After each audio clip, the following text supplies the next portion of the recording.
Friends எல்லாரும் எப்படி இருக்கிறீங்க? நேத்து பட்ஜெட் தாக்கல் பண்ணியிருந்தாங்க இல்லைங்களா? அதில வந்து இந்த ரயில்வே டிஃபென்ஸ் இத பத்திலாம் பெருசா பேசல. அதனால நேத்துலாம் பார்த்தீங்கன்னா, அந்த ஸ்டாக்ஸ்லாம் நெறைய விழுந்துச்சு. ஒரு நல்ல விஷயம் என்ன நடந்துச்சு அப்படின்னா, ஆ டாக்ஸ் கட்டுறோம் இல்லைங்களா? இந்த நியூ டாக்ஸ் ரெஜிம்ல ஸ்லாப் ரிவிஷன்லாம் பண்ணியிருந்தாங்க.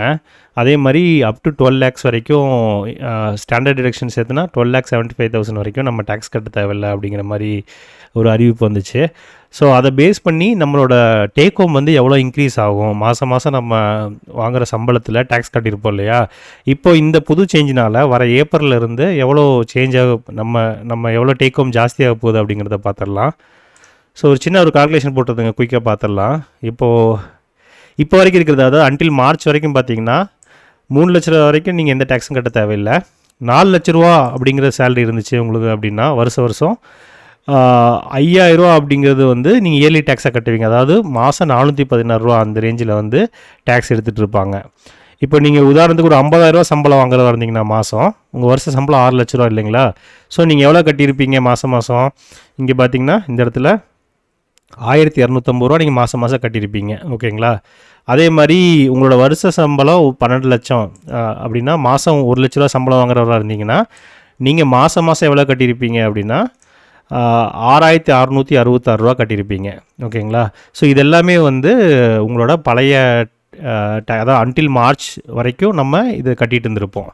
ஸோ உதாரணத்துக்கு வந்து நான் ஒரு 50 லேக்ஸ் வரைக்கும் போட்டிருக்கிறேன். நீங்கள் பார்த்தீங்கன்னா ஒரு கிட்டத்தட்ட 1,00,000 வரைக்கும் நீங்கள் மாதம் டேக்ஸ் கட்டுறதா இருப்பீங்க. ஓகேங்களா? இதுவே இப்போ ரிவைஸ் ஆன ஸ்லாபில் வந்து பார்த்தீங்கன்னா நீங்கள் அப் டு 12 லேக்ஸ் வரைக்கும் இன்க்ளூடிங் ஸ்டாண்டர்ட் டிவிஷன் சேர்த்துட்டிங்கன்னா 12,75,000 வரைக்கும் நீங்கள் எந்த டேக்ஸும் கட்ட தேவையில்லை. இந்த நம்பர்ஸ் ஏன் போட்டிருக்குன்னு நான் உங்களுக்கு சொல்கிறேன். இப்போ நீங்கள் 12 லேக்ஸ் வரைக்கும் நீங்கள் இருக்கிறீங்கன்னா மார்ச் 31 வரைக்கும் நீங்கள் டேக்ஸ் கட்டிகிட்டு இருப்பீங்க. மார்ச் 31க்கு அப்புறம் இந்த நம்ம பார்த்தோம் இல்லைங்களா, இங்கே வந்து பார்த்தீங்கன்னா நீங்கள் ஒரு 6,000 இந்த இடத்துல பார்த்தீங்கன்னா 6,666 இப்போ கட்டிட்டு இருந்திருப்பீங்க. அது உங்களுக்கு டேக் ஹோமாக கையில் ஜாஸ்தியாக வந்துடும்.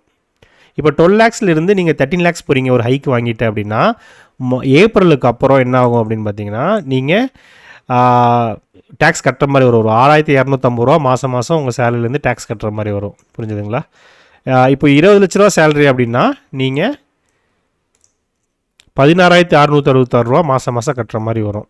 இதுவே ஒரு 50,00,000 வரைக்கும் பார்ப்போம். எத்தனை பேர் வாங்குறாங்கன்னு தெரில, பட் ஒரு கணக்குக்காக பார்ப்போம். இது வந்து பார்த்தீங்கன்னா உங்களுக்கு 90,000 வந்து நீங்கள் மாதம் மாதம் டேக்ஸ் கட்டணும். இதுவே இங்கே வந்து நம்ம எவ்வளோ பார்த்தோம், இங்கே வந்து கிட்டத்தட்ட 1,00,000. ஸோ உங்களுக்கு ஒரு 10,000 வந்து மாதம் மாதம் சேவ் ஆகும். ஓகேங்களா? ஸோ இதுதான் வந்து கால்குலேஷனுங்க. இன்னொரு வெப்சைட் இருக்குது. இதில் வந்து tax.pythontrader.in அப்படின்னு சொல்லி ஒரு வெப்சைட் இருக்குது. அதில் வந்து நீங்கள் போட்டிங்கன்னா தெரிஞ்சிடும். இப்போ 13,00,000 வரைக்கும் போட்டிங்கன்னா நீங்கள் கிட்டத்தட்ட ஒரு 75,000 டேக்ஸ் கட்டுற மாதிரி வரும். இதுவே வந்து 12 லட்சம் அப்படின்னா உங்களுக்கு எந்த டேக்ஸும் இல்லை. கரெக்டுங்களா? ஏன்னா அது வரைக்கும் உங்களுக்கு கொடுத்துட்டாங்க. இப்போது ஒரு 20,00,000 வரைக்கும் நீங்கள் போட்டிங்கன்னா இங்கே நீங்கள் பார்த்துக்கலாம். ஸோ நீங்கள் 2,00,000 கிட்ட கட்டுற மாதிரி வரும். இதுதாங்க இது நியூ ரிவிஷனால் நமக்கு இன்கம் டேக்ஸ் அதிகமானது. நான் உங்களுக்கு இன்னொரு வீடியோவில் நான் உங்களை சந்திக்கிறேன். அது வரைக்கும் பை.